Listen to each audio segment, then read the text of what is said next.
don't like to keep you longer My than cousin's son actually worked at if we Fight can stand and salute the flag. Pledge allegiance to the flag of the United States of America and to the republic for which it stands, one nation, under God, indivisible, with liberty and justice for all. I hope everyone has had opportunity to read the minutes. They sent out, I think, a couple of times. So, any objections? Any corrections to the minutes? Seeing none, can I get a motion to accept the minutes? Motion. Second. It's been properly moved and seconded. If there are no objections, we can go ahead with acclamation because there've been no objections. All right, we'll get right into our presentation. Chief Lovins. Is it there?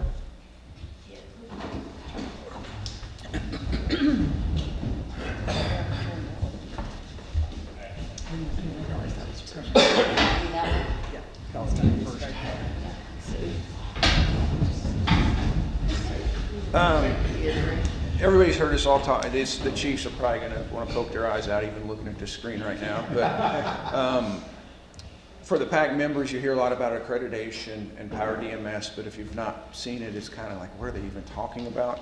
I'm going to try to make this very brief because it is not exciting at all. And to be honest with you, I'm sick of looking at it. Maybe we'll get lucky and I can't log in.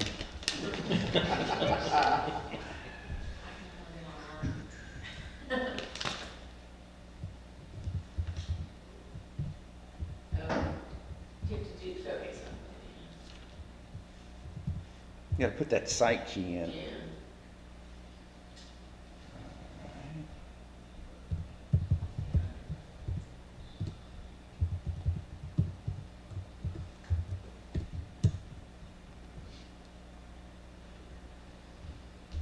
It worked. Amazing. Power DMS, basically what it is an electronic file and data sharing system. It allows multiple people to be able to access into, just like I did. They can go in and do assessments and pre-assessments. All our file paperwork that we put in, it allows assessors from around the state, from Dover to wherever your assessor may be. They don't have to come to South Bethany and look at physical paper copies anymore of what they did or what you do to assess. So there's 8 chapters. This is weird doing this on a laptop instead of a desktop. There's 8 chapters. Isn't there soon to be another chapter added? But there's 8 chapters in accreditation. And that doesn't sound like much, 8, but there are subcategories and in subcategories and in subcategories. What's the standards? Anybody, chiefs, know? 150?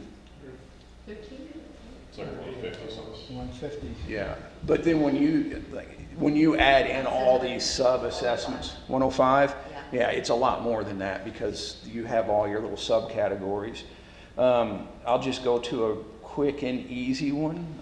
Chapter 3, Employment and Training. Actually, let me go back one, two.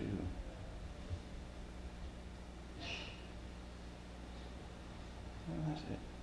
So chapter 3 has 3 sections in it.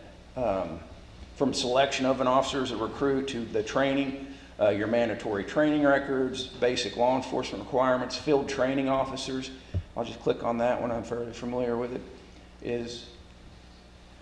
don't know if I can bring this over.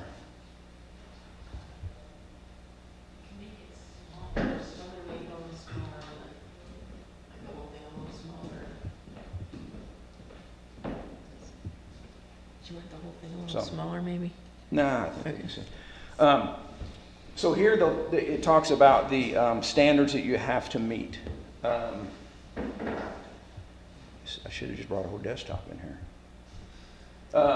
You have to have a written directive, which is a policy. And in that written directive, it has the different things: the selection process of field training officers, the supervisor of those field training, and not to insult anybody's experience or intelligence, a field training officer is a seasoned officer. When you get a cadet out of the academy, they don't go straight to work on their own. they have to ride at least 8 weeks with a certified field training officer who's received training and was selected by the department to provide that training to the officer. So it has all the different, A through H, the different requirements to be accredited for this, from supervisor, liaison with the academy staff if applicable, training and in-service training for field training officers. So I can't just say, hey, I want you to be my field training officer, get him out there and show him how to do it. He has to request that additional training. We have an assessment, will he be a good training officer? And then we have to send him for field training officer training. Then he would come back and train the officers. But all that, when they say proof, so that's the standards. And you can go into the written directive and it'll pop up our policy on all of this. And the highlighted places are meeting those standards. So the assessor can look at it and say, well, standard A, how long does your training have to be? And they'll say, we got to highlight it in our policy. But then now there's the proofs. And the proofs are, this is still the written directive, I'm sorry. At least 6 weeks, I don't know what I read. You have to rotate training officers. So your cadet is not riding with one training officer the whole time. You want to expose to different ways of doing things, different highlights. So we just take proofs of, this is just a daily observation report. And at the end of the 4 weeks, it'll show which officer, you can't read their handwriting, you should try to read their reports. It will take, it'll show, it can prove that, well, this training officer had him for these 4 weeks, this training officer had him for this 4 weeks, then he went with this guy for 4 weeks. You'll show proofs of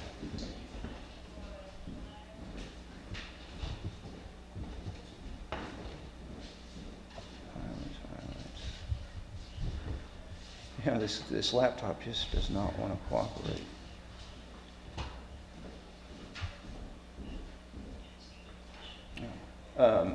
They're in here. I'm having trouble getting them up. Like, so we take I tell you, field training officers have to go and receive training to become a field training officer. So we put the DSP's Academy curriculum for that training. That's who we send our guys to, and their certificate of successfully completed training. So the assessor can look at that, pull it up, and say, okay, they are doing this.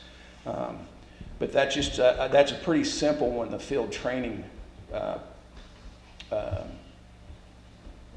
chapters. You can see it goes into custody. The custody standards are very large amount of proofs and standards and policies that have to go into that. From detainee transportation, you can read it, all of the different standards in there. And again, that doesn't look like a lot. There's only 4 sections in that one chapter. But then you go into one of the sections, and you can see that there's 9 subchapters of that chapter. And every one of these, a firearm security and temporary detention area, we're not allowed to take a handgun or a weapon into where the prisoners are being held in a temporary cell. So you have to have that written in policy and highlighted. Then you have to prove to the assessors that we are following that policy. So you take pictures of the lock boxes, you take pictures of the officers putting a gun in there, or take pictures of officers in a holding cell with empty holsters. And those are all in here as proofs, those pictures.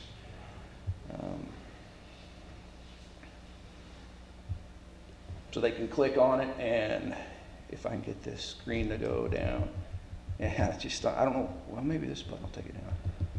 You can see outside the holding cell, those are the lock boxes to secure your firearms.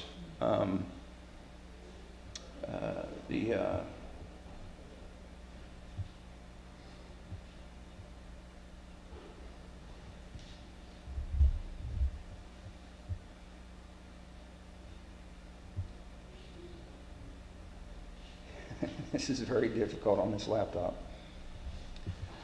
because I cannot get the screen to go over. Well, anyways, I was showing that's what Power DMS is. It's very boring on a laptop. I'd probably quit or committed suicide if I had to do it on a laptop because that's horrendous. It's just much easier to navigate with a mouse on a desktop. But that's what DPAC assessment is, and the Power DMS, whenever we refer to that, if you're wondering, what is that? I don't understand that. It's basically a file system. Any questions about it at all? I did have two questions. Under the field training, your field training officer has the new hire and they're out. How do they assess or prove that they're able to, say, write tickets or they make appropriate stops and things like that? Is that documented? It is, and each department does it a little bit. There are some standards on what needs to be documented and what needs to be shown for that process, but there is still some discretion on how that's documented. A couple of years ago, we completely redid our FTO manual, and I'm probably very similar to the other chiefs. We actually have a manual. It's called DORs, Daily Observation Reports, Supervisory Contact Reports. Everything that they do, every day that officer rides with an FTO, the rookie officer, he's being observed by that officer. A traffic stop. After the traffic stop, the FTO is writing in that manual. What did we stop him for? What was his approach? Any mistakes? How did he communicate with the violator? Was a ticket issued? Was a ticket cleared? Did he make the appropriate charge? Was his radar calibrated? All of that's documented in that FTO binder. I think the first chapter of it is introductions to meeting and greeting. The FTO is going to take the rookie up to SCI, the Sussex Correctional Institute, the prison, to show them, here's where you get in to drop a prisoner off. Here's the procedures on how you do that. Here's how you exit.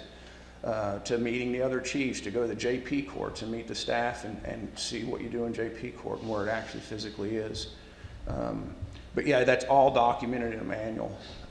And we retain those manuals. I think we retain them their entire career, plus 5 years. I could be wrong on that. There's been some incidences in not my agency, but other agencies I know of where the FTO graduates, he's out on solo patrol on his own, and something tragic happens, something bad happens, and the recruit tries to say, I was never taught that. Nobody ever showed me that. Well, you get the manuals out, and you say, on this date, you signed that you were shown how to do this. Or maybe, unfortunately, the manual shows, yeah, nobody ever showed you how to do that. So. Chief, I have a question. Being in the computer business for 42 years and having experience with a lot of document management systems, I'm assuming at this time in our life, not only are you putting written file documents, you've got probably pictures, as you mentioned, video, body cam stuff, maybe? Yes. So Yep. basically all these different formats are being brought together in this one file system. Yes, yeah, it's all going on. You can do video, audio, photographs. I have a video in here of one of the things the officers have to do by the accreditation standard is at the beginning of their shift, they have to search, a detailed search of the back of their patrol car. And then every time they arrest someone or have somebody in the back of the patrol car and bring them out, they have to search it again. One for officer safety, is there a weapon in there? Did a weapon get dumped in there? The next guy might find that weapon. Or contraband. If I arrest her and put her in the back of my car and I didn't search it prior, and then when I take her out at the detention center and I find contraband in there, I can't honestly testify that yes, it was hers because I searched it before she was in there. So we have video of officers searching their vehicles, both at the beginning of their shift and then as they're bringing the detainee out and they're doing the search, we're using the body cam. So not only the different file types, but now you have timestamps on the sequence Correct. of what you've done Yes. these things. Yeah.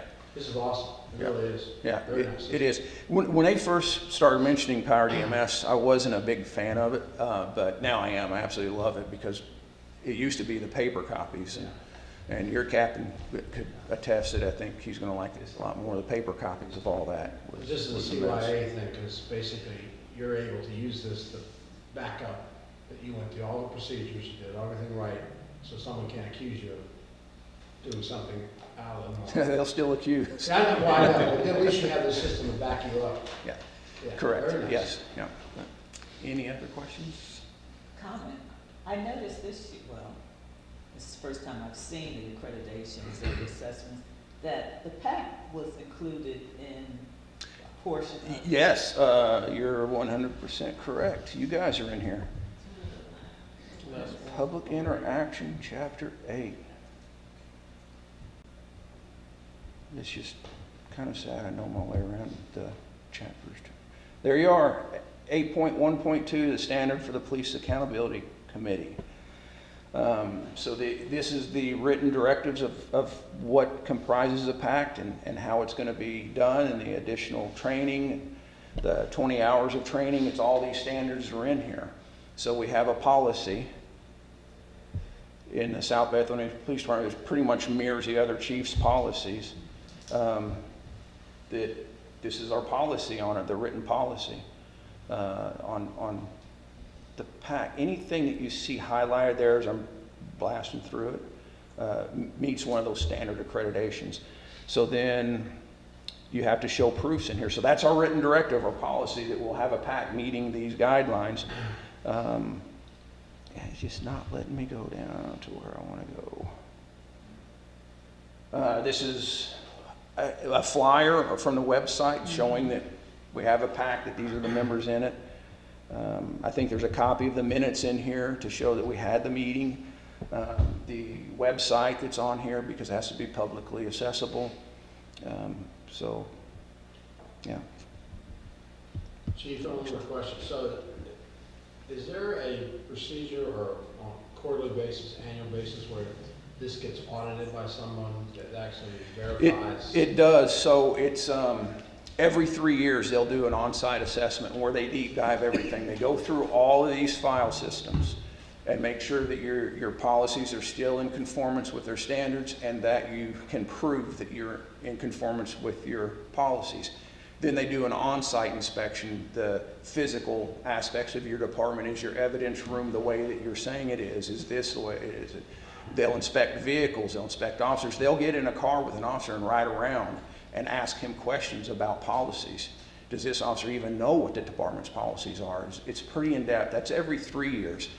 Now, from my understanding, every year they're going to be looking into Power DMS, because there's a lot of things that you have to do 4 times a year, or you have to do this 5 times a year. Your evidence audits have to be done. Evidence room inspections have to be done. And they're not wanting to wait for 3 years to find out. For the last 3 years, you're behind 12 evidence audits. So, Chief, does that fall on the chiefs to make sure that you're doing that? Is that kind of what the chiefs do? Yes. Now, each Well, one of the department, things they do. larger departments, they can afford to hire an accreditation manager. Smaller departments, the chief or the chief brings in one of his officers and says, this is now one of your major duties. Right now at our department, for this, myself and our administrative assistant did the bulk of this assessment. Going forward, we're going to use a lieutenant to do a lot of that.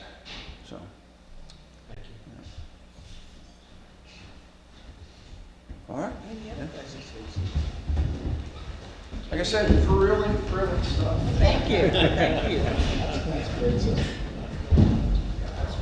Next on our agenda is open discussion from our committee members. Does anyone have anything they'd like to discuss with us? Have you been on a ride along, something that you've seen in the community that you want to bring up?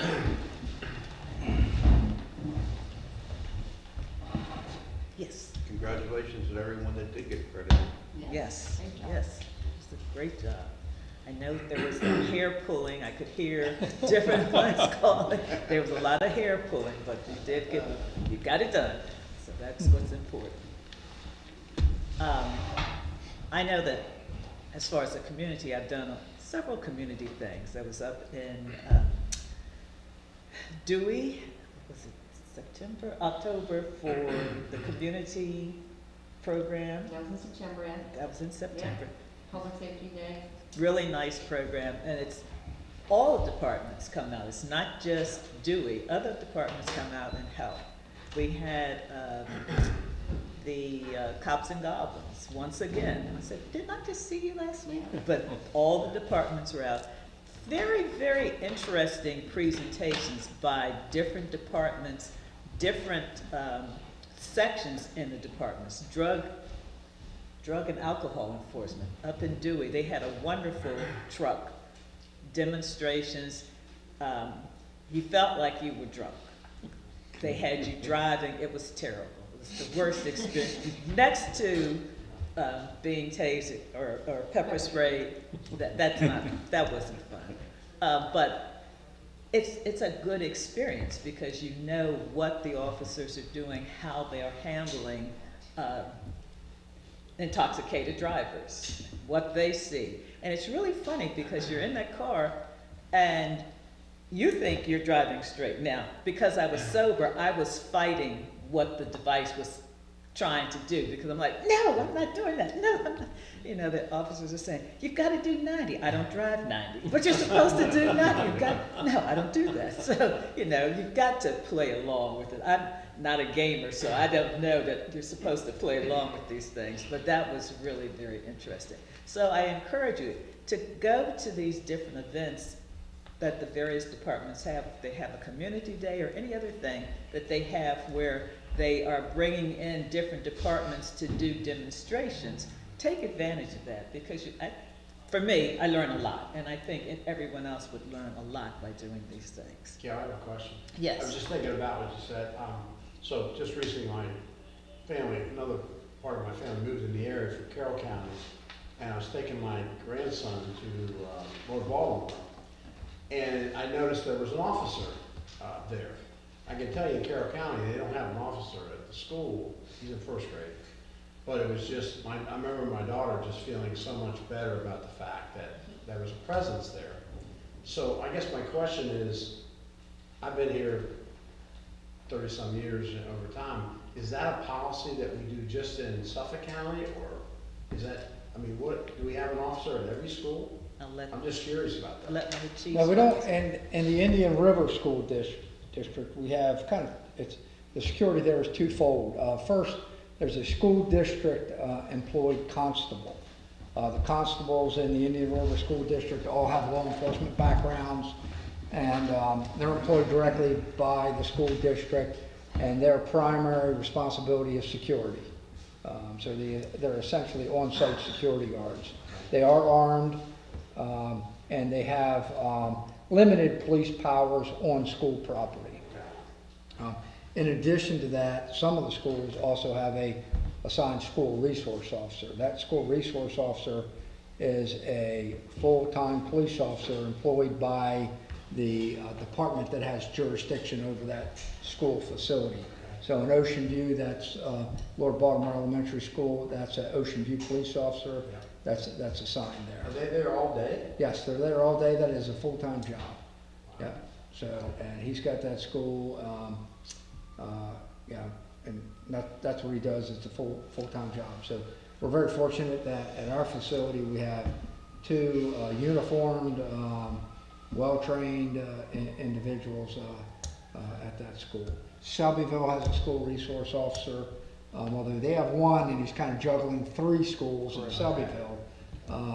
But they have one, but each one of those schools also has a constable as well. The high school has a Delaware State Trooper. Maybe in the future, might be a Dagsboro cop over there. That's really good, because I mean, Carroll County, I loved Carroll County when my daughter was living there, but they didn't have any of that going on. Just thought it was interesting. Yeah. So there's, I can tell you down here, you know, at Lord Baltimore, again, we have a very robust safety program in place at Lord Baltimore. We've got the best people in those positions, and they're very well trained, and their training is ongoing and consistent, which I think is the most important part of it. That's awesome. I'd like to add to that, to what Chief McLaughlin said.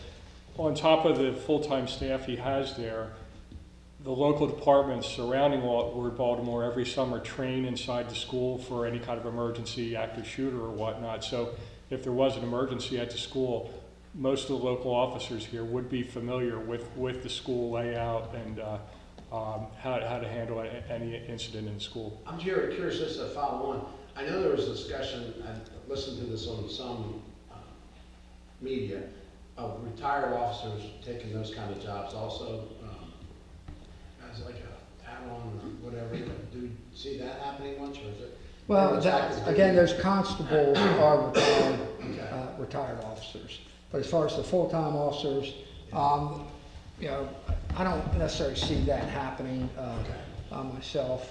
They still have to meet all the training standards, and you know. So we decided to make it a full-time position. Again, we want the officers in that school. Then you're also going to see a lot of the uniformed just patrol officers as well at arrival and dismissal. So if you're picking up your grandson and dropping him off, you may see 2-3 vehicles there on any given day. I guarantee if you go out there this afternoon, Go in there. there'll be 2 or 3 patrol cars.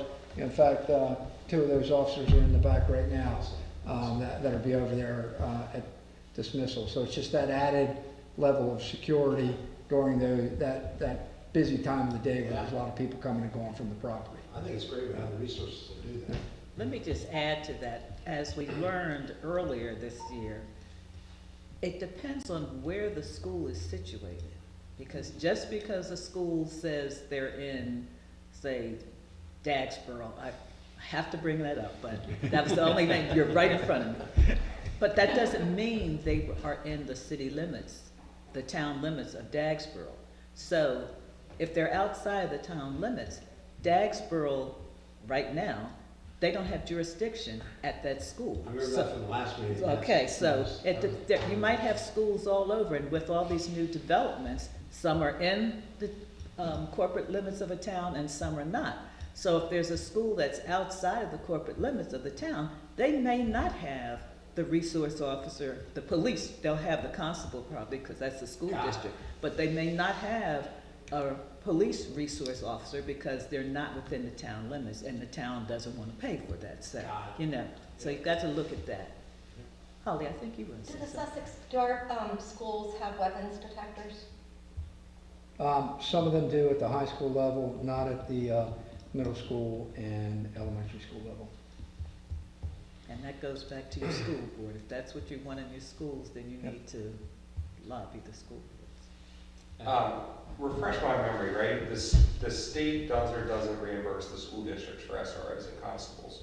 State currently does not, so the, So the school districts have to. well, I should say, they have a pot of money, again, I'm just familiar with the Indian River School District. They have a pot of money and a portion of their budget that is set aside specifically for security. I'm sure some of that money is state funds, probably federal funds and whatnot. And that can go to, it does go to pay for the constable program. We do get, I know Ocean View Police, we get $80,000 from the Indian River School District to contribute towards our school resource officer. The total cost for the citizens of Ocean View is about $150,000 salary and benefits for a full-time position, but they're giving us $80,000 as a contribution. And but we provide a lot of unique programs at Lord Baltimore. So there's a lot of value-added stuff going on there. One of the new ones this year, for example, is every 5th grader that graduates from Lord Baltimore will be CPR and AED certified and trained. So that's something new that we're doing this year. Not every school does that. We're doing that as part of the, again, that's just one of many initiatives that our SRO puts on annually at the school. So I know when we looked into it, not to dominate this, but when my daughter looked into it, they got like a 9 out of 10. I mean, Lord Baltimore was ranked very high compared to where they came from. Does things like that contribute to the 9 out of 10, those kind of? I think, and not just at the school level, but at our, at our community in general. I think if you look at all the municipalities down here in southeastern Sussex in particular, we're some of the safest communities in the state of Delaware. And it's just a fact. So it's good. It's good for your keep your housing prices nice, keep your town safe. But all of that costs money, and I can tell you, I don't think it's any secret that the towns that have invested in their police departments over the years are also the safest towns in the area. So there's a correlation there. Yeah. I know that's one thing I always tell our community is we need presence. Because there's been discussion, as Chief Levin knows, I mean, every now and then someone throws up, wow, we need a police department, you know? Yeah. So I'm very vocal on that personally. I want to go back to the funding question real quick, because I think it's important not to glance over, because I think some of those positions, I think school districts can get grant funding, but it's like, it's not a reoccurring thing, so they'll fund for the initial startup. And I think it's important for a committee like this to understand that as the state looks at significant budget issues in the next couple of years, you know, and there's funding mechanisms that go to the school for pay for these types of positions. It's, you know, we can help advocate for that. So I think it's important to understand how some of that works. Yeah, That's why I bring it I up. think honestly, we know we've got a $400 to $500 million shortfall right now in our state budget. We have a balanced budget amendment that's required to pass in Delaware. So there's a lot of cuts coming. And Yeah, and I mean, yeah. look, the state's been, Yeah. has known for several years that they've got significant budget issues. It's not something new. Yeah. It's like it's being portrayed in the media. So it affects everything, not just this, but. You're seeing this trend for us to lose corporations, and that's going to cost us a lot of money going forward. I can tell you, in recent times, the trend has been to put the money back on the local taxpayers. So it's going to be Dewey Beach paying more, South Bethany paying more, and that's going to be tough. It's going to be really tough for the local politicians, to go to their people and say, hey, we got to raise our town taxes by a certain percent to fund these things. But it's important to keep them going if we want to keep everybody safe. We've got a growing community down here, so we've got to keep them safe. For one follow-up, I'm sorry, I just thought of this, and maybe it's, like last meeting, we talked about things for future meetings, and I don't want to create extra work for you guys, but I think it'd be helpful at our first meeting next year is maybe give an overview of your stats from this year, not like, not a 10 slide PowerPoint for each department, but maybe a one slide, stats from this year, and then if you have them, what did call volume, how much has call volume increased from now versus 5 years, 10 years ago? And I think, again, that helps us, and it's not just going to formal meetings, but if we're out and about and if we're, interacting with various politicians, what have you, having that information at our fingertips is helpful to support you guys. To add to that, I think they should also, not only what you're doing within your jurisdiction, but the calls that you have to make to certain outside of the jurisdiction that the taxpayers within your town or within your jurisdiction don't realize that the police have to go here, and they're not getting paid for those things. So I think that needs to be added if you do so. I was just going to say that, because I think some of the other chiefs and I have discussed that it's 20 to 30% of our call volume is outside of our corporate limits. So that's, That may be something we could do at our next meeting, in the first quarter next year. if we could do that, we're gonna do one other thing too, because I had another request for our next meeting, so that's gonna come up, so. So that brings up another thing. This place is exploding, new residents. That's right. I'm assuming that it's got to be somewhat commensurate with the number of officers we're going to need to deal with this explosion, maybe. So as that tax base comes in, hopefully some of that tax money is going to. But once again, we've got an explosion of new developments, but they're not necessarily within your town limits. They have the address of South Bethany or Dewey, but they are not within the town limits, and so therefore, that money is not going to be really supporting your police department. Right. Because they're not paid, they don't have to pay town taxes. Got it. That's an interesting thing to deal with too. But they require, your South Bethany police are going to go out and handle those calls. Yes. In Middlesex Beach and Sea Colony and south of town in the unincorporated area. Is that being communicated to the powers that be somehow? Because We're actually, we're spending about close to $30,000 on a big study with the International Association of Chiefs of Police that should be available by the December meeting, and or by the next meeting, if it'll be after December. That is focused solely on that. What is the cost to the local taxpayers for the officers going outside of the town limits, and the value of the officer's time is one thing. The liability, because most of these calls that we're getting sent to outside of town limits are a little bit higher risk, like in progress type of calls. So the liability there is very great. Right now, the state, for example, is self-insured. So if the state troopers going to one of those calls and there's any kind of litigation, the state's self-insured, they're going to pay for that out of a fund. But if they call for backup and Dagsboro police go out to back them up, and they get sued too because they're there, then Dagsboro has to go back to their town's insurance carrier, and they're going to have to pay out, or they're going to have to hire a lawyer to defend them and go through that process. And a That's lot one of the ti- things we're looking at is, if we're gonna go to those calls, then can we have some indemnification? We're already talking with the legislators about that, if we're dispatched to a call from the state police to go assist the state police, under Delaware law, currently, we have the same authority during that call as a state trooper. We want to have the same legal protections and indemnifications From as the a state state, trooper from the as state. well. It's not fair to the town. I mean, a small town like Dagsboro or Ocean View, one $5 million judgment could potentially So bankrupt you're the saying town. the state would back up that insurance like Yeah, it the backs state up would, you? the state would cover us just Yeah, as if that we makes were all a sense. state trooper. And, so if you look at Millsboro as a prime example, I think their last 3 lawsuits against the Millsboro Police Department were involved the Millsboro Police responding to call for help from the Delaware State Police, and they wind up get there and everybody's getting sued, and so they've had to pay. In fact, the last one, they didn't even sue the state police; they just sued Millsboro because and the state police weren't even sued; it was their call. And but the Millsboro officer had to use his taser on somebody, so the lawsuit stemmed around a taser, but. Then that's back on the town of Millsboro. The state's out of it; they got nothing to do with it, and it goes back and falls on the town of Millsboro. So, is that a common thing when you have any occurrence that you can almost count on getting sued? Because is that the exception to it? I think that's more the exception. Oh, that's good. Yeah. That's One of the things about that is the insurance company could say, that's not what we're covering.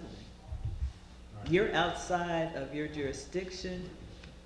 You shouldn't be there. We're not paying. So then who's paying?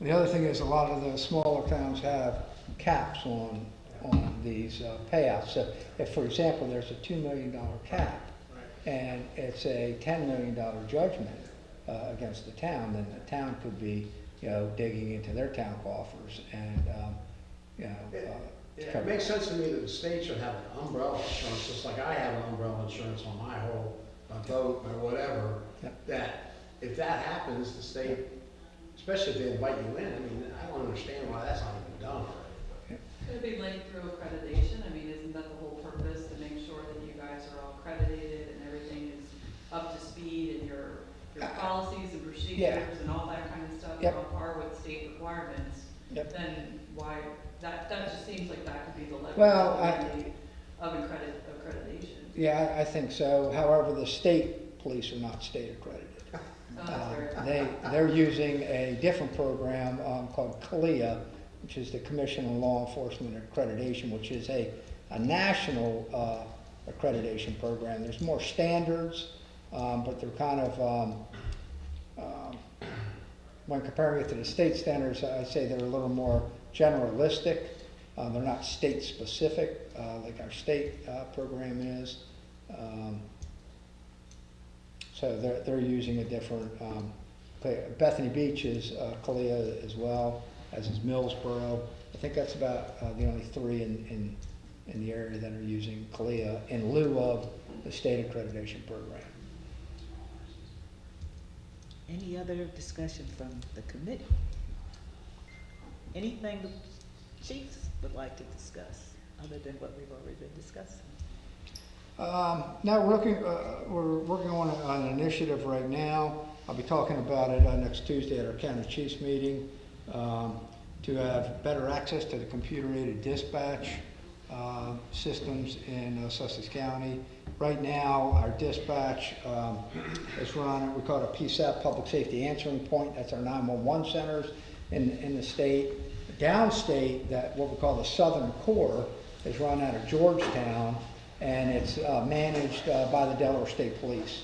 So we're currently working with the State Division of Communications and DELGIS, which is the Delaware Justice Information System, which is a support entity for the municipal police departments and others to better integrate the CAD system into our daily operations, give the local municipal police chiefs better access to the CAD data and other, other functions of the CAD system that we currently just don't even have access for. So that's, when it happens, I think, we're gonna be able to improve some efficiencies, and maybe reduce some duplication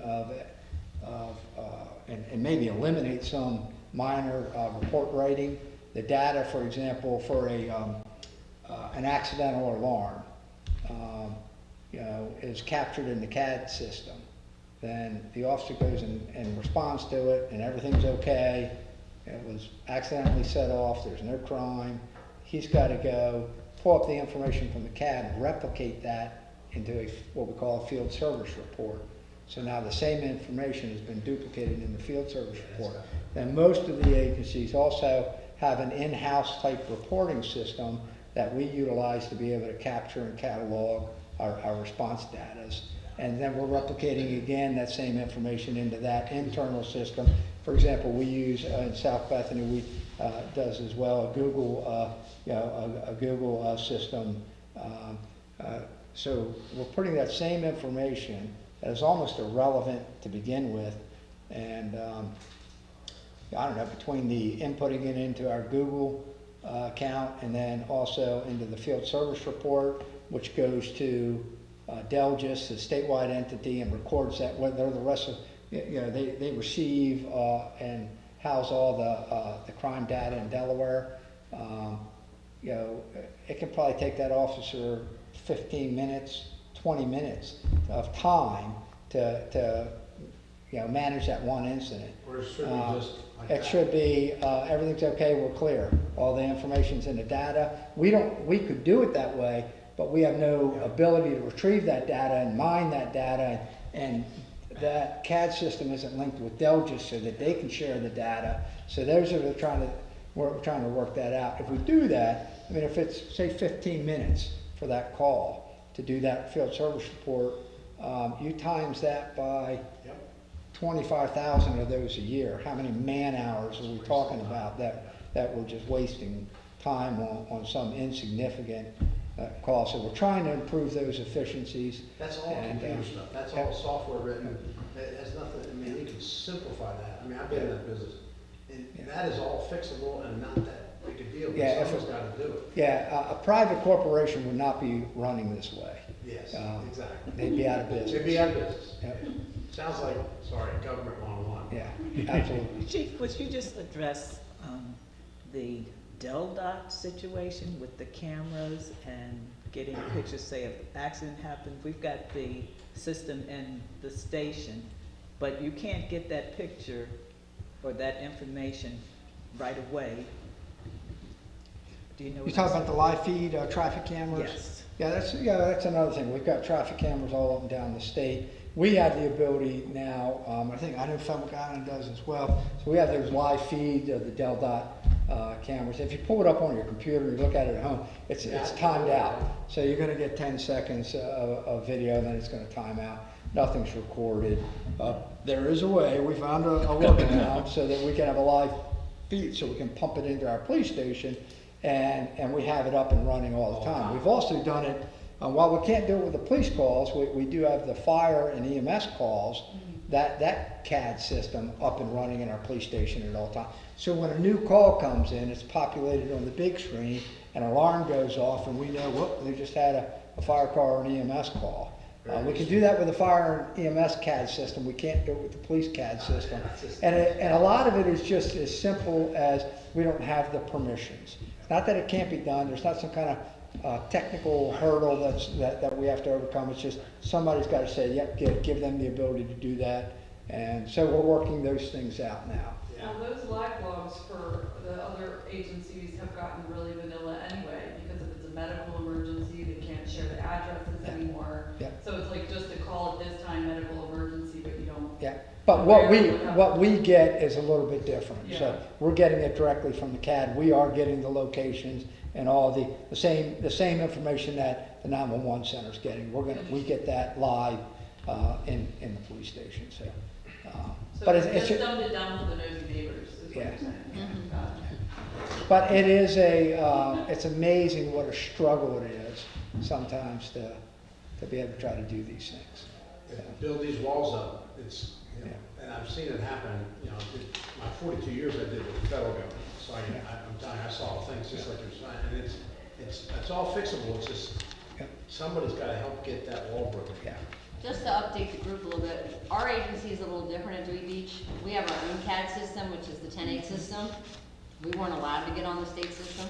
We have our own dispatchers, so I have round-the-clock coverage. We dispatch all our calls for service to our officers. We are not on SUSCOM, and we're not on the CAD system. So we're self-sufficient in Dewey Beach. And one of the You're taking all reasons that on yourself where it could be. we had to, because the state They would had not allow to, us. because the state said no, they can't piggyback off of. Yeah, and secondly, we have seasonals in the summer up to 14, and we're a very busy beach town, and we're on the radio a lot, so really, it was too much for them. So the best thing that worked out for us is we have 5 dispatchers. We have 4, and then we have a dispatch supervisor, and we have our own CAD system. You have 5 dispatchers just for Yeah. That's unbelievable. Well, we usually have 1 on at a time, and then in the summer months, like this dispatch supervisor will have 2 on the busy weekends and stuff like that, so we rotate around. But we have our own, we're a little bit standalone, so we're a little different in that. Just like with the taxes, where everybody talks about taxes and raising taxes for pay and things, we don't have a town tax in Dewey Beach. So when it comes to budgeting and things, we rely on parking citations and self-funded, and parking and the rental tax and things like that. That's how we generate enough funds to run our town and our agency. So it's a little more complicated for us when people need pay raises, we need to buy equipment and things, because we can't just say, by the way, taxpayers, we're going to raise your taxes. We don't have that. It's not on the charter. So it's a little more complicated for our town. Yeah, Dewey doesn't have property taxes. In order to get on the state legislature, we have to approve an amendment to the charter, which is certainly not going to happen when everybody's property taxes just went up in the state. all those land leases and all that stuff going on. So it's a little more challenging for my agency. You know what I'm saying?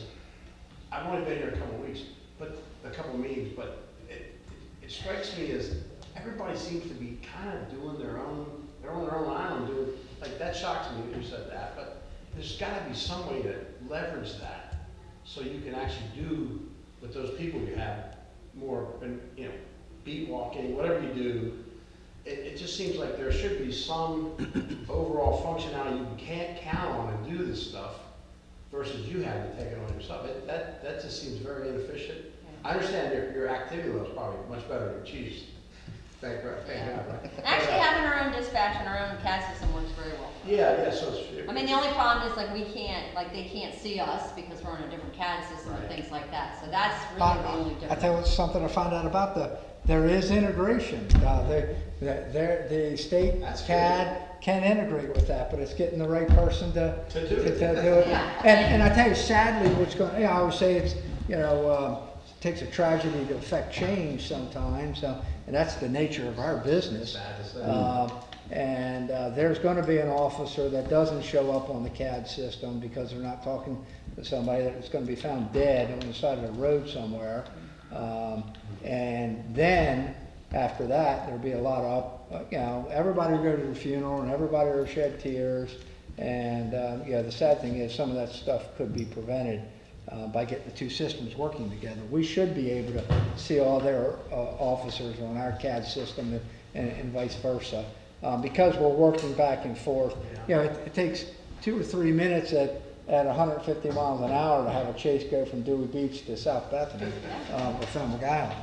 We just had one, last night out of Ocean City. So you're talking just a couple minutes and you're crossing multiple jurisdictions, and the fact that those CAD systems aren't integrated is just ridiculous because the technology allows for all of that.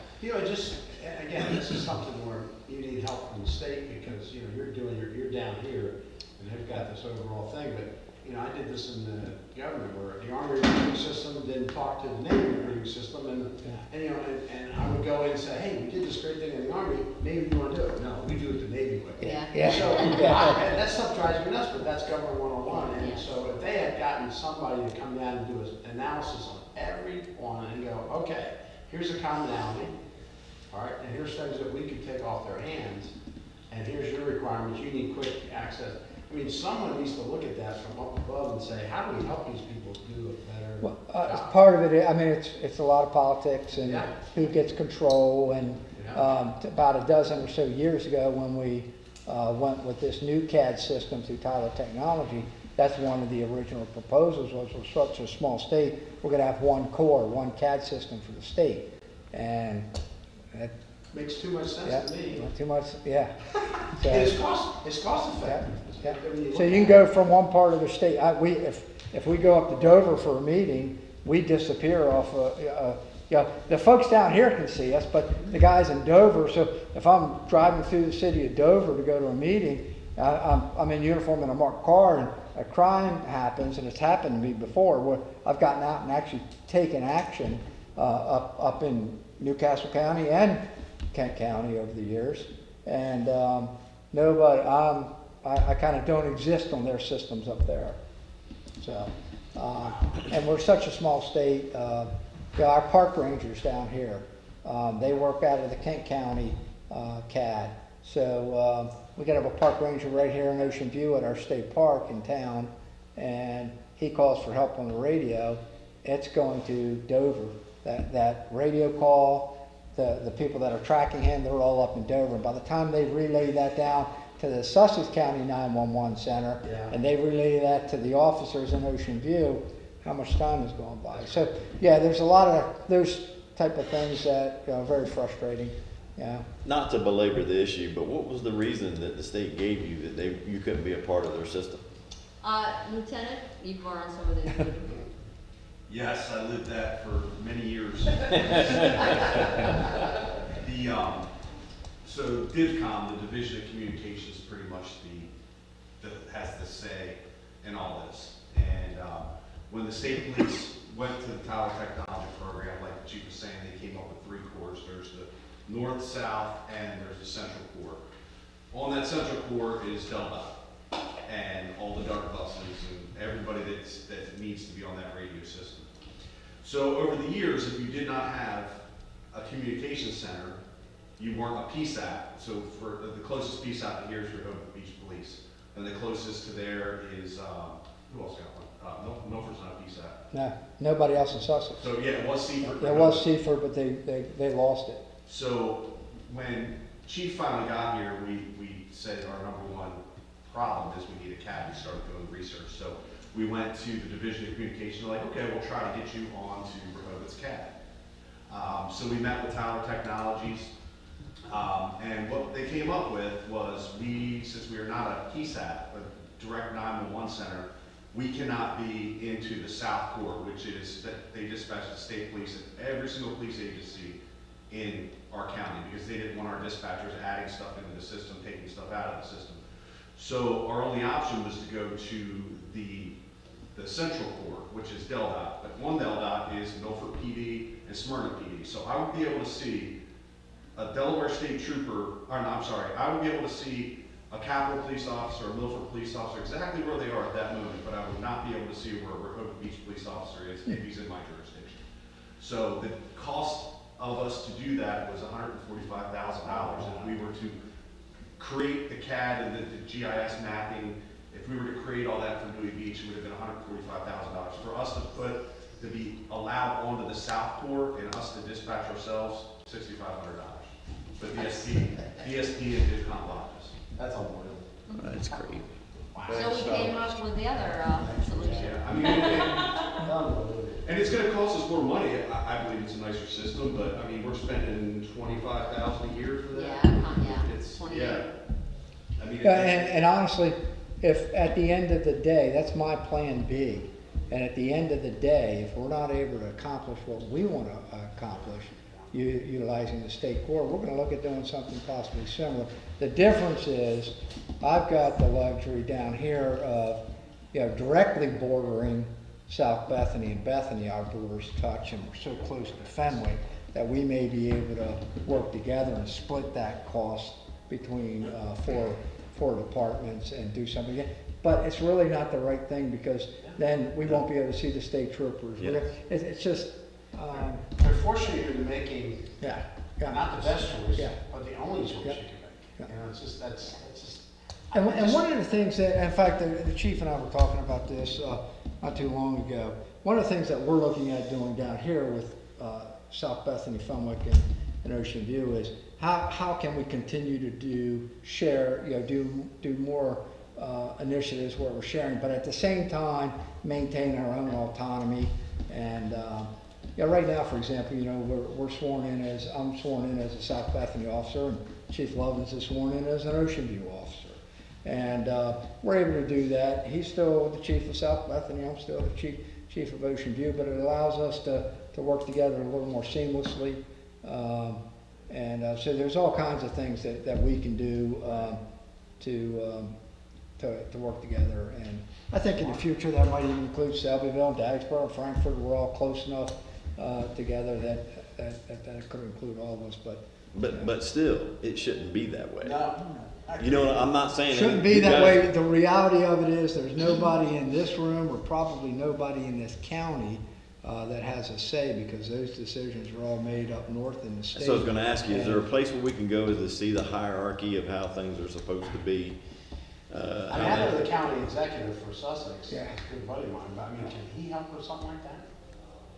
Does that make sense? I don't know. I can ask him. He's an ex-police officer, by the way, too. I'm guessing the answer to that is probably no.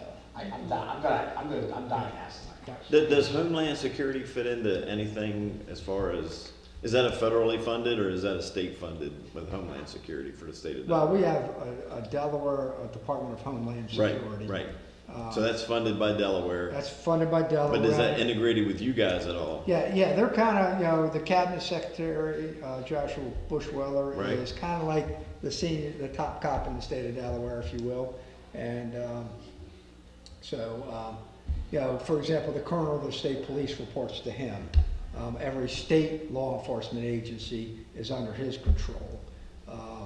There's a lot of networking and stuff that goes on there. But when you're talking with something like the PSAP and statewide, there's a division of communication, and there's just a lot of different hands in the pot, a lot of different entities. What could happen at the county level is, so the county fire and EMS has got its own CAD system, separate from Tyler Technology. Right. And that's something that we're looking at too, is could we possibly start moving some municipal police departments onto the county's fire and EMS CAD system. They already have the facility, the equipment, the dispatchers 24/7, and that was kind of one of our plan B or C or D going down the road, in lieu of trying to do our own thing like Dewey Beach is doing, and fragmenting things even more. So that's a possibility, and I think as Sussex County continues to grow, these areas outside the incorporated areas continue to grow pretty quickly. There's at some point in time we can't keep doing it the way we were doing it, 50 years ago. I think this is going to be an ongoing discussion that we will be discussing at many meetings to come. But we discuss it because most of us are like, what? I know. Yeah. You know, I mean. Like I said, if you're in the private sector and you were doing stuff like this, you'd be out of business. You would. Or be very inefficient at it, whatever you're doing. That's right. So when you have, I'm sorry, so what's going back to the. PAC member Smith, could you please come to the table? Speaker. I apologize for my tardiness every time we have a meeting. It's always back to backs. I gotta get a camera deal.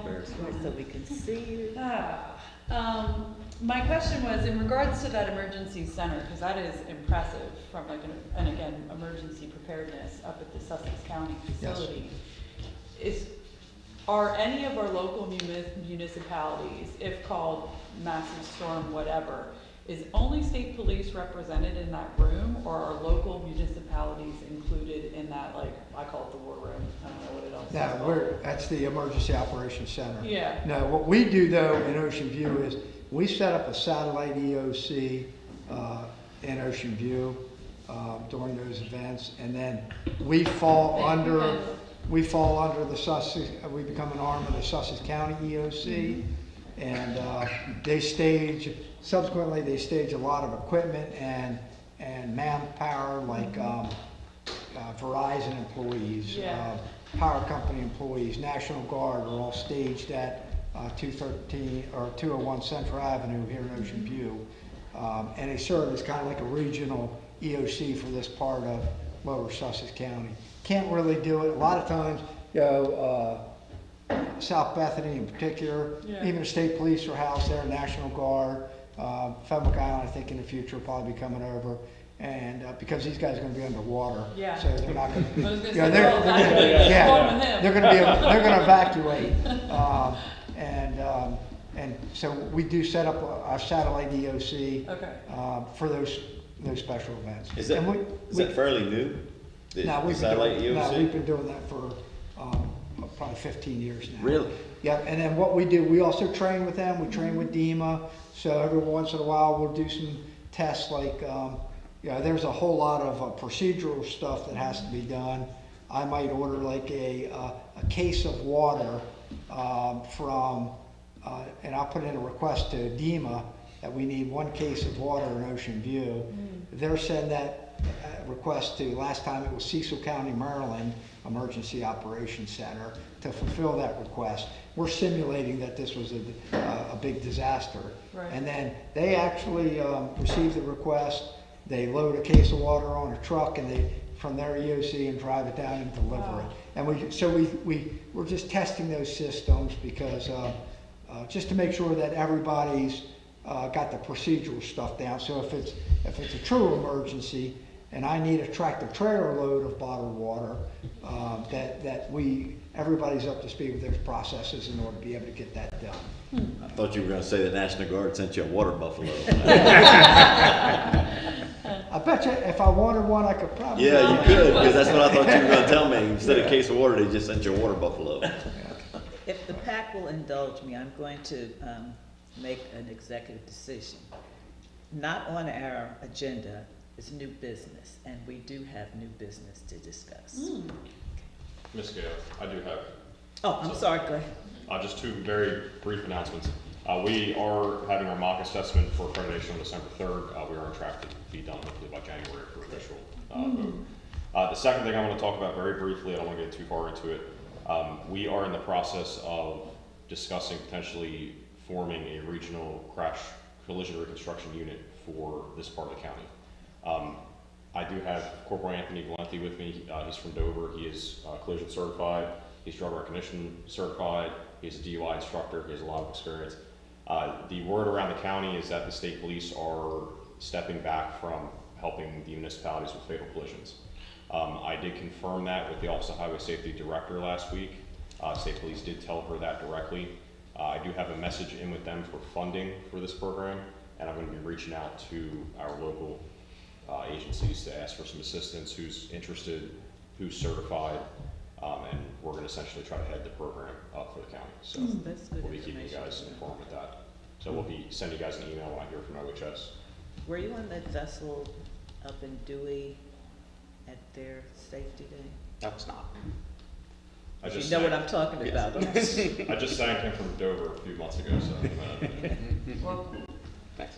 Nick, what's the feel about funding? Because the IPTM fatal schools, intensive, you not only have to send somebody for weeks to the school, but you also have to backfill their position. Anthony, I'm going to put him in charge of all that. OHS will pay for the advanced training for that class. They will pay for that.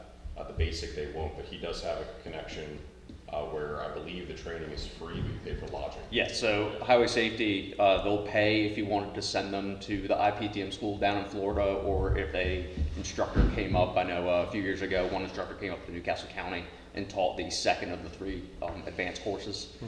But Howard County and Baltimore County, Maryland, they have a traffic safety group, 2 separate ones that actually put on the IPTM training for free, and OHS will cover the cost of the lodging. So I took my last traffic at scene homicide collision class in Howard County that 2 weeks, and it was free. Yeah, that was just confirmed at that last OHS. They told me they could go to Baltimore County, get the same training as Florida, and they would pay. And honestly, it's better training. It's people in the field doing the collisions. It's that full-time unit teaching the classes. So it's very hands-on. It's a great experience. We're in a tough position right now because something's going to happen in one of our agencies, and we're not going to have anyone handle the crash. So we have a lot of guys who are certified, interested, scattered throughout this county. we need to bring them together to try to do something, because state policing can help. Just so you guys know, Brian Caselli has got every certification there is, and Chief Lovins has got a guy also that's certified and experienced, Ken Huff. Yep. We got someone that wants to be. We'll So, check. We can make it you know, happen. there's 3 of you right there, and I can tell you that's, I think right now in Sussex County crew, the state police crew is 4 guys. Yep. So if we got 3 of you guys, that's a good start. Yeah, good start. I'm gonna work on the money. We have the drone, although we don't have the, maybe the correct software. But I don't know if you're talking to crew, but they're not even using the total station anymore. Everything's with drone. Yep. The software is drone, so, but we have that. Yeah, we should have an offline discussion about this, because we talk about equipment The investment. summer's coming, and, yeah, it's not a matter of time. Yep, we'll get something moving. When I hear from them, I'll let you guys know. Sounds good. Thank you. Any other chiefs? Back to my new business. On, well, this letter was written October 23rd, 2025. Mrs. Driver, please accept this letter as our formal request to join the Sussex County Southeast Regional Police Accountability Committee in accordance with Article 10 of the Operational Guidelines bylaws. We here at the Frankfort Police Department in the town of Frankfort believe our membership will be an asset to your committee. We currently have 2 full-time officers and 1 part-time officer. The town has approximately 900 residents and an approved subdivision which will double the size of the town in the coming years. We experience heavy traffic volume throughout the year which causes concerns for our citizens.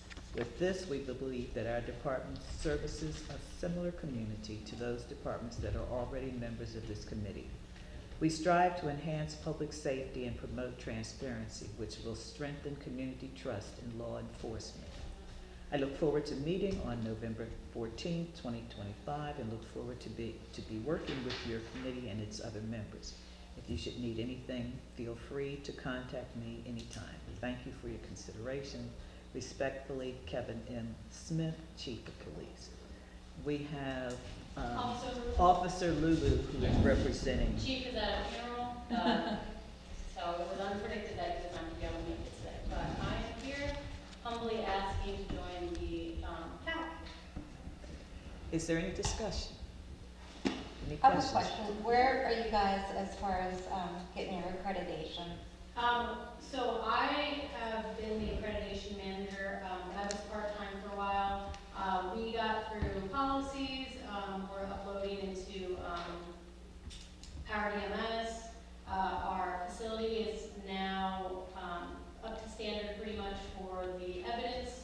We're using Millsboro for our prisoners. So we're pretty far in the process, and we just hired on Kevin Jones to take over. He's got Allendale certified and state accredited. We're starting the process for them to get them. I'm not sure if Allendale has got their. No, Allendale's in the, they're getting ready to go, they got a mock assessment coming up. So we they're have close.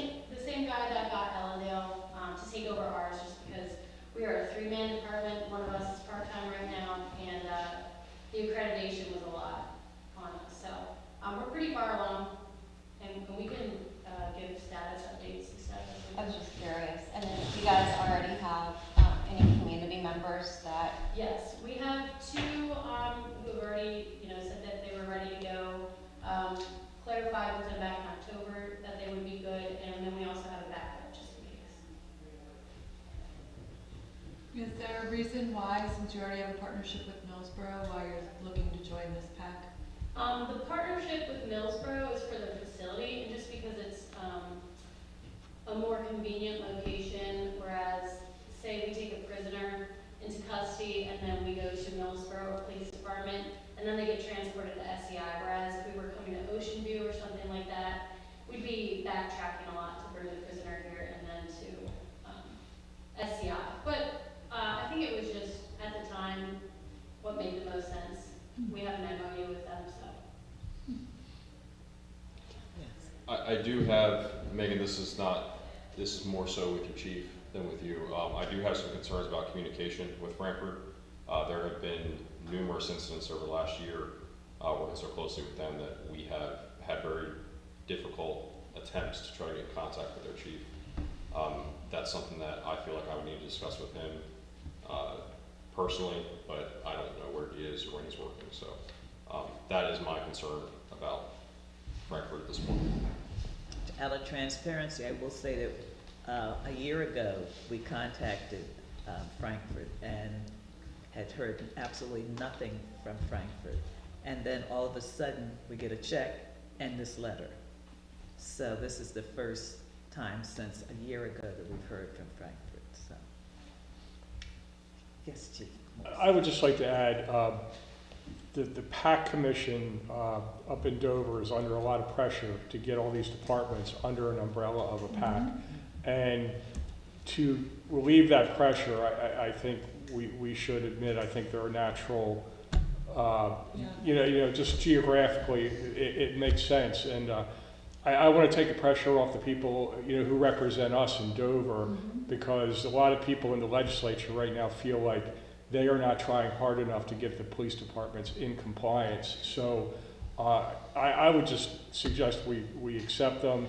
We work through those difficulties because we have bigger issues in Dover, that kind of the anti-police bias up there. And I think this PAC Commission has taken a leadership role from the minute, I think, that law was passed. And we were the first ones established, I think, in this area. So I think they're a natural round out. I don't know if I would support any more departments past Frankfurt, but let's get us all in line, and then we can work out some of those difficulties. And just for Megan, I would just say, I have 2 assessors on staff now. We finished our accreditation, we're accredited, and my 2 assessors, Steve Majeski and Chris Story, are available to any department locally to give any kind of assistance needed to get us all into compliance with the state. It's state law. Yeah. I also agree with what he's saying. If they're a small department, they need to join the PAC. It's the law. There's a lot of pressure on agencies to join a PAC. They're already working on their accreditation. They have 3 officers. I mean, there's no reason why they shouldn't be able to join us. Yeah. I was under the impression that since we were already the largest PAC group, that once we had accepted Selbyville in, that we were going to kind of expand and grow where we were. I think when we initially had that discussion, we were also talking about Frankfurt at that time too, because there had already been an outreach to the smaller agencies. And I do want to say, I didn't ask the Millsboro question as like a slight. It was just like, oh, if that's already a natural partnership, was there an exploration of that? But I personally love it because I already serve all these towns, so it fits naturally. And same with dignitaries and everything else. There's an overlap of leadership and from the representatives and the state, Senate. So it makes sense. I was just curious as to if there's already an MOU, why you wouldn't go join that PAC. Yeah, I think all good points by everybody, and I'm just going to bring up the same concern I brought up last year with Selbyville, is that as these PACs are structured right now in our task, if you will, no real issues. But I think, where these will go in the future, it's not hard to read the tea leaves, and I don't think that this group could effectively do their job with this many departments. And we can say, well, we'll cross that bridge when we get to it, it's fine, but I'm going to go back to saying we really need to, within our bylaws, have mechanisms that if the roles of these PACs change, that we can say, hey, we're going to split into 2 PACs or whatever. Remember we talked about this last year. There's stuff in our bylaws about bringing departments on, but not letting them go. And I just think that my mind works on what could go wrong. So I think we need to be cognizant of that. What do PACs look like a year or 2 now? And we would be doing a disservice to all these departments if more responsibilities are put on PACs with this many departments in my mind. I think, just to follow up on that, I think if state law changes and they change the requirements of the PACs and the responsibilities of the PAC, for example, to investigate disciplinary matters or, I think that's radically, in fact, that will probably result in this PAC just completely dissolving and having to be reconstituted because, you're right, I think it would be very difficult for any body to be able to handle all those type of things. As it stands right now with the responsibilities the PAC has right now under state law, I think this is manageable. I think it does make sense. It's hard to say we got Shelbyville and Dagsboro, but Frankfurt's in the middle. We don't do Frankfurt. With that being said, you are a little bit late to the game, not your fault. And I do share some of Chief DeShulo's concerns about involvement. And I think you need to make sure that, assuming that the PAC approves that request and votes Frankfurt in, that you go back to your chief and let him know that this is something that we are concerned about, not just having you be able to check that box and you're part of this group on paper, that you're actively participating in the PAC. And I think even beyond the PAC, I think one of the great things that's come out of it is we're seeing our departments are working more closely together. We just talked about the initiative with the traffic reconstruction unit. So I think it's even something a little bit bigger than a PAC. Yeah. Frankfurt's poised to grow just like Dagsboro is. I think both of those departments 5 years from now are going to look radically different. Yeah. Probably going to be full 24/7 departments, and it's going to be really important moving forward for all of us in this region to stick together and work together. So I think I'm a yes vote. Although I'm not a voter, I think I guess my recommendation would be to include them. But I do have some reservations that and I just want to make sure that they are going to get involved. And I think Ed brought up a really good point. We have a mechanism for including new members into the organization. Do we need a mechanism to remove member towns from the organization if they're not, meeting their obligations? Well, if your citizens don't do their 20 hours, didn't we just That's have right. the We removal just had that, of so, that? Yep.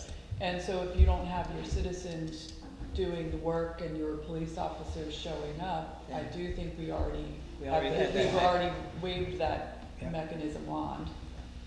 Lauren, just to comment on that, as part of the accreditation process, we learned that until your citizens complete their 20 hours of PAC training, you cannot get accredited. Yeah. So that's an incentive to get your people, It's imperative training. So that mechanism's already done. Yeah. But I don't think it's not formally applied. And if we were to just arbitrarily say a department's not on there, I mean, we really need to make sure, I'm not the attorney in the room, but, right? Like, I think our bylaws really should have something in there. I mean, that's not unusual or something like that. The 20 hours are in there. No, I mean. The requirement. And right, but that's what I'm saying, like, I feel pretty strongly, and this could be a new business item for next meeting, but I think that's something we really need to have in there for a multitude of reasons. We evaluate at the end of, whether it's we collectively evaluate annually or biannually participation or whatever, and if a department's, not meeting their obligations, not doing things, has issues or whatever, or we don't feel we have the bandwidth to do this, I do think that even though I feel, if I'm, me well enough, I want to do things 100%. Like, in my mind, I should be visiting every one of these departments here at least once a year and trying to see what you're doing, which is hard for a volunteer to do, right? So as we keep adding departments, that is even more challenging us to provide the service I think we're supposed to do for you all.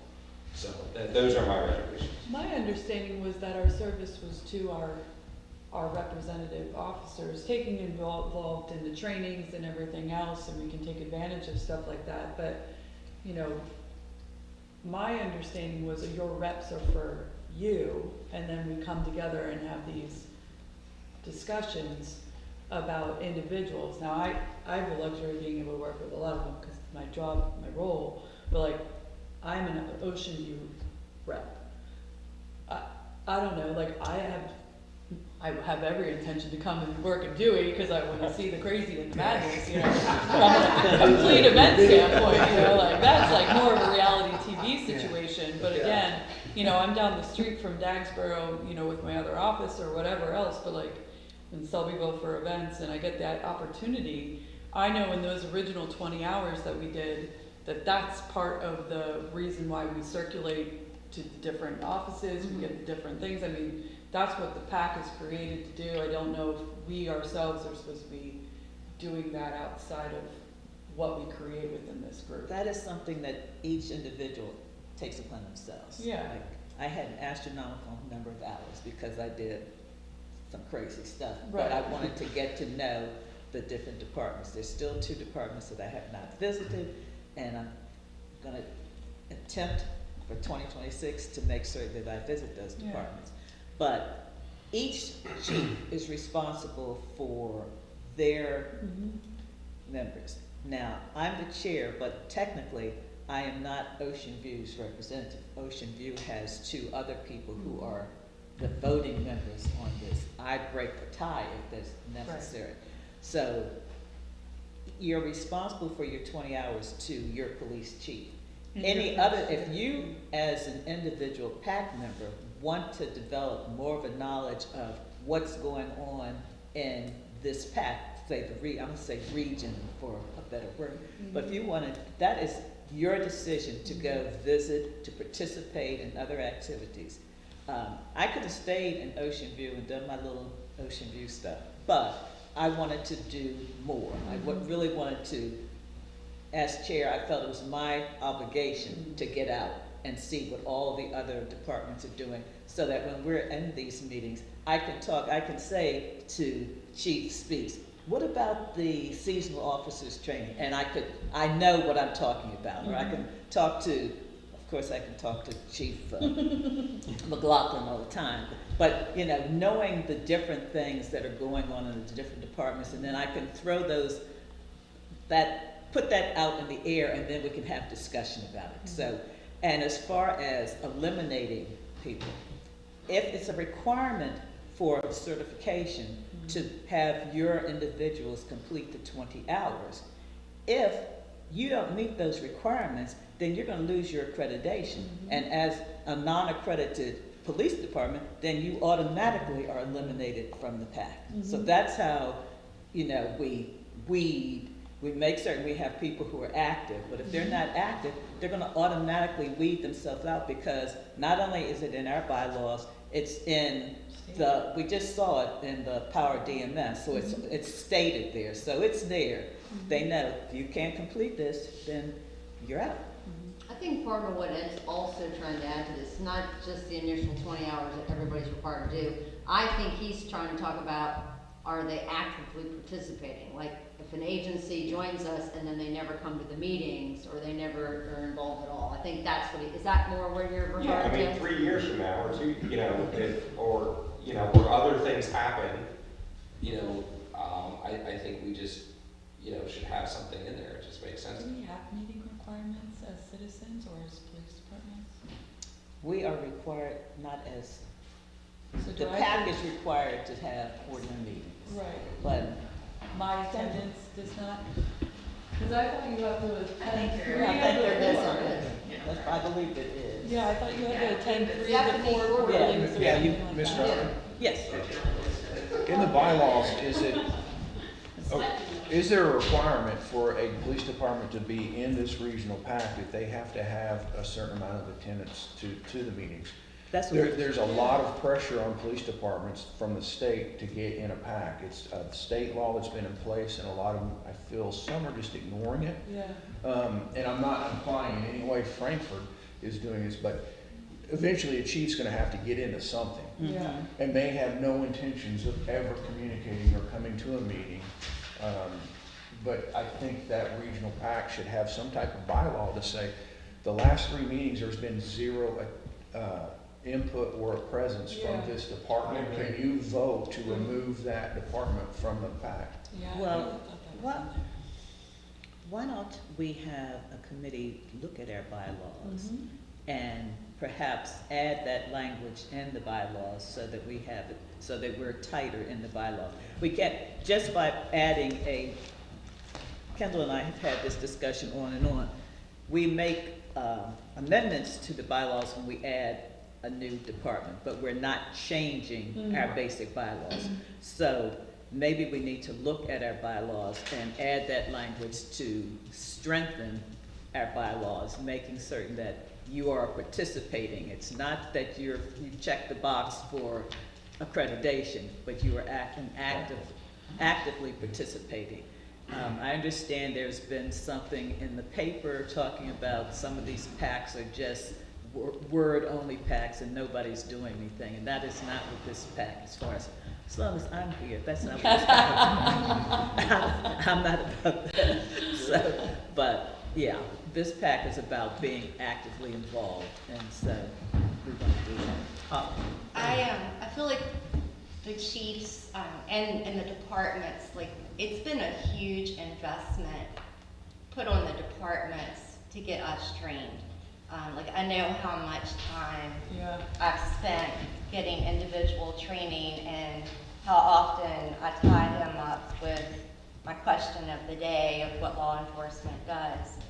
And I feel like, you know, collectively as a group, like, that's how it's been. And not to throw you under the bus or anything, and maybe the vote needs to be tabled until the chief could answer some of the questions, because I feel like you're really getting thrown on the spot. But is there a reason that, like, when the PAC reached out for you guys to join initially, that we didn't get a response? Or? I know personally, I can't answer officially, but I do know that we were having a lot of difficulty finding residents willing to become members of the PAC, to the point where I reached out to our local library, because I talked to John Feehan, who's been guiding me through the accreditation process, and he said that they don't necessarily have to live in the town, but they need to have a vested interest, so we were looking more into business owners and stuff like that. So I do know it took a bit to kind of narrow in on our DPAC members that we were going to present. But as far as anything else, I'm not really privy to. But I will say I do think this PAC is a great opportunity to increase the communication with Frankfurt, because I know we are, you know, our own little entity and our own little thing. We're kind of smack in the middle of everybody. I think it is a great opportunity for Frankfurt to get into the collaborating with the other agencies, and that it's kind of going to be necessary for the survival of a department like mine to be involved with something like this, where, you know, when we have a fatal accident in town, you know, we're going to need to be involved in that. And I think this is a great opportunity for us, and I think you will see our involvement in the PAC. And again, I wish Chief was here, but the funeral was a very important community member, and if it wasn't him, he had help. Thank you. Yeah. Any other discussion? Is anyone willing to make a motion anyway, one way or the other? I make a motion to accept Frankfurt into the PAC. Second. Who made the second? Any other question? Any other discussion? Are we ready for the vote? I would just, not to belabor this, I just feel that there's things that need to be at least discussed with the chief. And I would prefer that, you know, not that this vote night doesn't go that way, I just don't like having things in the air that we don't know the answers to. That's my own personal feeling about it. That will be taken care of in our vote. Ready for the vote? All those in favor of bringing on Frankfurt as a member of this PAC, please raise your hands. We have 5. All those opposed? 3. Frankfurt has been voted into the PAC. We will have, I will tell those members who were dissenting that we will have the chief come in and address the questions that you've raised. Yeah. One thing, if you would press upon the chief how important it is for your department to participate. Yes. And to get this communication issue resolved, if there is one. I'll be on the phone with him as soon as I get my patrol card. And your chief and your, is it the mayor or the town? Yeah, I need to talk to her about that. Yeah, because they're gonna just, I have the chief and town manager and need to sign the MOU. you have to sign it. Yeah, tomorrow. sure, yeah, right. Megan, I would add too that I think it's important for those, you to communicate with Kendall, provide the community members. They need to be at the next meeting so that they can, take their seats and kind of get sworn in as members of the PAC 2, those two community members. Hopefully the chief, and typically what we saw from the other towns, the mayor or town manager from that town would show up to the first meeting as well. So I would just pass that on. And I know you guys are small in numbers, but I didn't vote. probably would go a long way, alleviate some of the concerns. Yeah. I will also need the community member sizes because our agency is the one that ordered the long sleeve and short sleeve polos, and then you guys will be reimbursing us. Okay. So you can send that to me. Back to my agenda. Sure, sorry.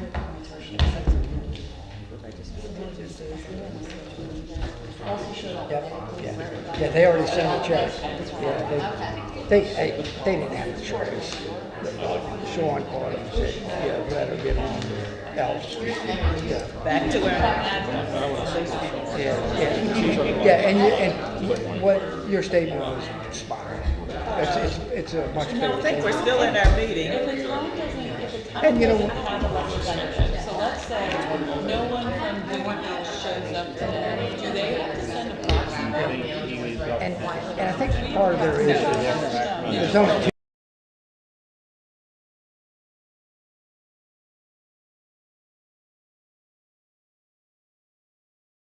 Of our next meeting. There you go. I showed up at the wrong place. Not only was I late, Any volunteers for our next meeting location? I Let's see, don't, we've who's, met. Bethany Blues? Bethany Blues? You think we'll do it there? they don't have a mayor. They Can't use like, Where have we not been runner yet? or something? We have not been to Selbyville. Selbyville. Does Selbyville have a location? Well, that's Run the chief. You either got a five, hey, I run the chief. Well, I said, absolutely, go ahead. That's far for you. That's far. I'm one of the chief. I think Brian did volunteer. He said you had a room at the library or something. Or his parents. Order. We're still in our meeting and we are live, so we need to we have to calm down. I have to pick up my daughter from school, so. Okay. All right. Do you guys have any more questions or anything you want me to relay to my chief before I go? I think we've given you your orders on what needs to be done. All right, I'm all set then. All right. Thank you so Thank much. you. Nice meeting you. Nice meeting you. See ya. We've had, Chief Morrissey has volunteered that we come back to, or did you? Yeah, we can go back to Oh, you looked at me like.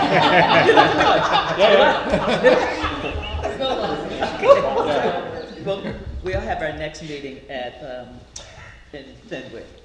What's the date?